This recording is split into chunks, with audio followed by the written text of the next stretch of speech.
ఇల్టుపై గవర్నర్ను కలిసి వచ్చిన అనంతరం కూడా బీజేపీ రాష్ట్ర అధ్యక్షులు మనతో పాటు ఉన్నారు. ఒకసారి గవర్నర్కు ఏం చెప్పారు, అసలు ఏం నివేదిక ఒకసారి మాట్లాడించేటువంటి ప్రయత్నం కూడా. సార్, గవర్నర్ను కలిశారు, ఏం చెప్పారు, ఎలా స్పందించారు? గవర్నర్ గారు మామూలుగా ఏ ఇచ్చినా కూడా మెమోరాండం వారు ఫార్వర్డ్ చేస్తారు, ప్రభుత్వానికి కొన్ని ప్రశ్నలు అడుగుతారు, అంతవరకే వారి యొక్క పరిమితి. కానీ గవర్నర్కి ఇచ్చి ప్రభుత్వానికి ఈ ఫార్వర్డ్ చేస్తే కనీసం ప్రభుత్వము ఈ నిర్ణయం ఆపుకుంటుందని చెప్పి మేము భావిస్తూ ఉన్నాం. ఎందుకంటే ఈ నిర్ణయం వల్ల దాదాపు ఇండస్ట్రీ ల్యాండ్ మొన్ననే 151 కోట్లకు ఎకరం పోతే ఇది ఇంకా తక్కువ ధరకు వాళ్ళు అమ్మేటటువంటి ప్రయత్నం చేస్తూ ఉన్నారు. కేవలం 30% ఉన్న ఎస్ఆర్ఓకు డిపాజిట్ చేస్తే ఈ ల్యాండ్ కన్వర్షన్ అయిపోతుంది.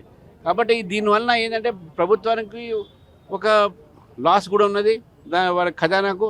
రెండోది కేవలం రియల్ ఎస్టేట్సే బాగుపడతారు. ఆ కంపెనీలో క్లోజ్ అయినా కాకుండా దాంట్లో పనిచేసేటువంటి కార్మికులకు అనేకమైనటువంటి ఒక జాబ్స్ పోతాయి, వాళ్ళకు కష్టాలు ఉంటాయి. అవన్నీ నిర్ణయించకుండా మళ్ళీ ఈ ఇండస్ట్రీ ఎడిపోతాయి, ఎక్కడ పోతాయి, పారిశ్రామిక రంగంలో కూడా పారిశ్రామిక తగ్గిపోతాయి. ఇవన్నీ కూడా మనకు లాస్ ఉన్నది. కాబట్టి సామాన్యుడికి పనికొచ్చే ఒక జియో కాదు, సామాన్యుడికి పనికొచ్చేటువంటి ఒక పాలసీ కాదు. కాబట్టి దీన్ని వ్యతిరేకిస్తూ గవర్నర్ గారికి మేము రిప్రజెంటేషన్ జరిగింది. వారిని ప్రభుత్వంతో వారు మా ఒక రిప్రజెంటేషన్ ఫార్వర్డ్ కూడా చేస్తామని చెప్పడం జరిగింది. పొల్యూషన్ ఫ్రీకి బీజేపీ నేతలు వ్యతిరేకమా, బీజేపీ కానివ్వండి అటు ఇంకో పార్టీ కానివ్వండి అవగాహన లేకుండా మాట్లాడుతున్నారు, అది చెప్పాలి, స్పష్టం ఇవ్వాలని అంటున్నారు. పొల్యూషన్కి దీనికి సంబంధం ఏంటంటే మేమే అంటున్నాం, ఇది పొల్యూషన్ ఇంకా మీ ఎన్విరాన్మెంటల్ కాంక్రీట్ జంగల్ అయిపోతుంది. కనీసం నాన్ పొల్యూటింగ్ ఇండస్ట్రీస్ మీద మేము మాట్లాడుతున్నాం.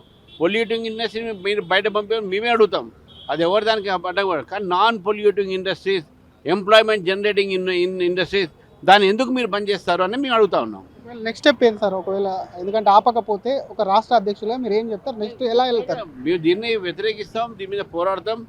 ఎట్లయినా డిసెంబర్ 7వ తారీఖు నాడు ఉన్నటువంటి ఒక మహాధర్నాలో ఈ అంశం కూడా ఉంటుంది. ఏం ధర్నా సార్? మహాధర్నాకు సంబంధించి ఏ అంశాలు ఉండబోతున్నాయి? మహాధర్నాలో ఈ ప్రభుత్వం వైఫల్యాలు, ఈ ప్రభుత్వం ఈ 2 సంవత్సరాలు చేసినటువంటి అవినీతి, ఈ ప్రభుత్వం 2 సంవత్సరాలు వారు తీరని గ్యారంటీలు, వారు ఇచ్చిన వాగ్దానాలు పూర్తి చేయకపోవడం, వీటన్నిటి మీద మహాధర్నా హైదరాబాద్ నగరంలో ఉంటుంది.